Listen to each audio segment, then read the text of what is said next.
कहा सुदामा जी कहीं मत जाओ, इसी भवन को वन बना लो, तुम तो भजन करो आराम से, जंगल में मत जाओ। आनंद से सुदामा भगवान का भजन करते हैं, सर्व शुभ हो गए। परमात्मा जब देता है तो तुरंत सब कुछ अच्छा हो कर देता है।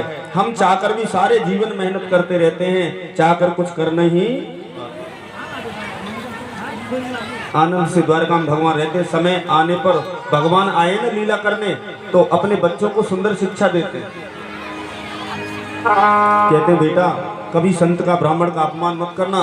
संत ब्राह्मण के श्राप से जो व्यक्ति मरता है ना, वो स्वयं नहीं मरता, पूरा परिवार विनाश होता है, इसलिए संतों का अपराध मत करना। एक घुमाने ले जा रहे थे, घुमाने के लिए ले गए, एक कुएं में एक गिरगिट पड़ा है।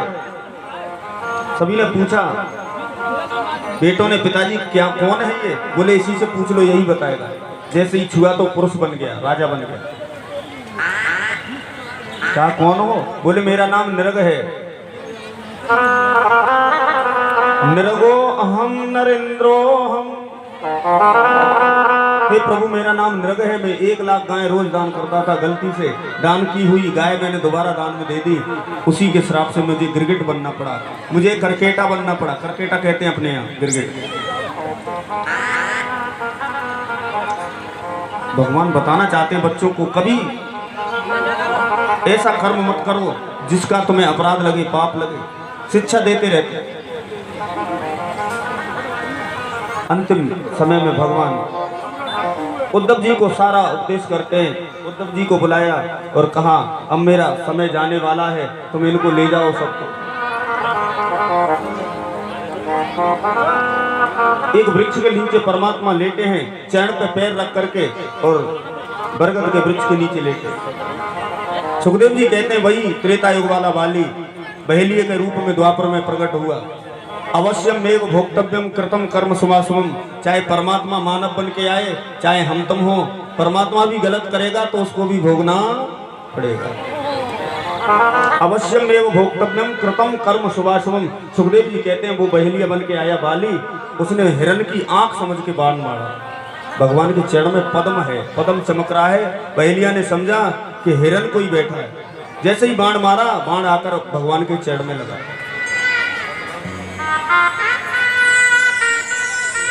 दौड़ के आया, हाथ जोड़ करके कहने लगा प्रभु गलती हो गई। बोले तेरी गलती नहीं हुई, इसीलिए तो मैं लेटा था, तेरा ऋण था ना, मैंने छुप करके तुझे त्रेता में मारा था, आज बदला पूरा हो गया, अब मैं आसानी से जाऊंगा।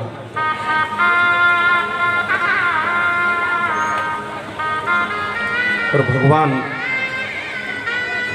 गोलोक धाम में चले गए। यही द्वारका में एक दिन संतों की टोली आई, उसमें दुर्वासा जी भी आए। इन्हीं के बेटे सामने भगवान ने खूब समझाया, सामने पेट पर वस्त्र बांधे, साड़ी पहनी, बड़ा सुंदर था सामने, साड़ी पहनकर आया, पेट पर कड़ाहा बांधा, उसमें वस्त्र लपेटे और स्त्री का रूप बना करके आया संत के सामने। कहा बाबा जी कुछ जानते तानते हो कि ऐसे ही कमंड लेके घूमते हो? ये बताओ, ये हमारी सखी है, हमारी भाभी है, इसके कौन होगा, बेटा होगा कि बेटी? धन और पद के मद में व्यक्ति सब कुछ भूल जाता है। और इतना बड़ा परिवार है। संत से पूछा, और कोई ऐसे वैसे संत से पूछ लेते तो बच भी जाते, दुर्वासा से पूछा, सबसे खतरनाक। दुर्वासा ने कहा इसके ना बेटा होगी ना बेटी होगी, इसके होगा एक मूसल, लोहे का पिंड होगा, जिससे तुम्हारे संपूर्ण वंश का विनाश हो जाए। हमारी परीक्षा लेते हो, संत की परीक्षा करते हो। अब तो घबराए गए, धोती उतारी, कपड़ा खोला, उसमें से एक लोहे का मूसल निकला, लोहे का पिंड, खूब घिस करके समुद्र में फेंक दिया। इतनी कील बची, वही कील बहेलिया लगा करके आज भगवान को मारता। भगवान के देखते देखते सामने 56 करोड़ यदुवंशी, चतु पंचाव शेषता, 40-50 बचे, बाकी सब समाप्त हो गए। भगवान ही धराधाम का बोझ समाप्त करवा के और चले गए। सुखदेव जी कथा सुनाते हैं, परीक्षित से कहते हैं परीक्षित, भगवान हो चाहे हम हो चाहे तुम हो, मरना सुनिश्चित है, सबको मरना है। अबे तुम कोई भय? बोले मुझे कोई भय नहीं है, मैं जो मरेगा वो मैं हूँ नहीं, और जो मैं हूँ वो कभी मर नहीं सकता। आत्मा न जजानामी न मरिष्यति, आत्मा न जन्म लेती है न मरती है। मैं शरीर नहीं हूँ, आत्मा हूँ, शाश्वत हूँ। आत्मा हमेशा बनी रहती है। शरीर का धर्म मरना है, वो तो मरेगा। आज मर जाए, चाहे कल मरे, चाहे 6 महीने बाद मरे, 6 वर्ष बाद मरे, मरना निश्चित है।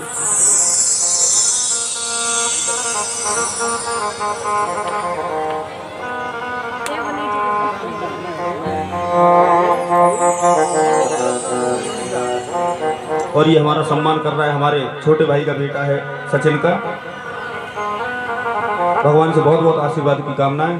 बोलिए भक्तवत्सल भगवान की। मरना निश्चित है। परीक्षित ने कह दिया मुझे कोई भय नहीं है। पुष्प के रूप में तक्षक आया।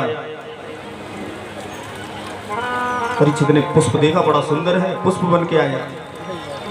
जैसे ही सूंघा, नाक में डस लिए, देह जल गया परीक्षित।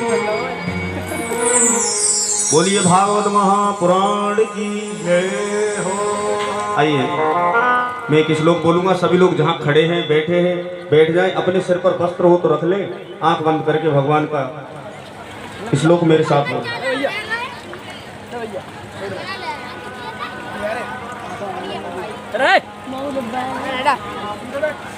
ओम नाम संकीर्तनम यस्य सर्व पाप प्रणाशनम प्रणामो दुःख शमनः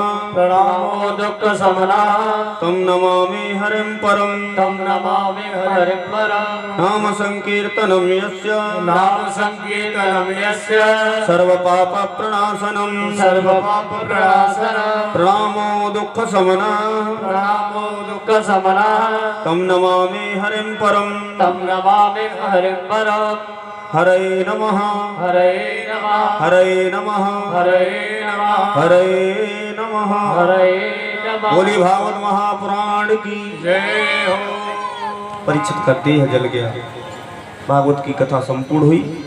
मैं आपके गांव का हूँ, आपका ही बालक हूँ, किसी का भाई हूँ, किसी का भतीजा हूँ, किसी का नाती हूँ।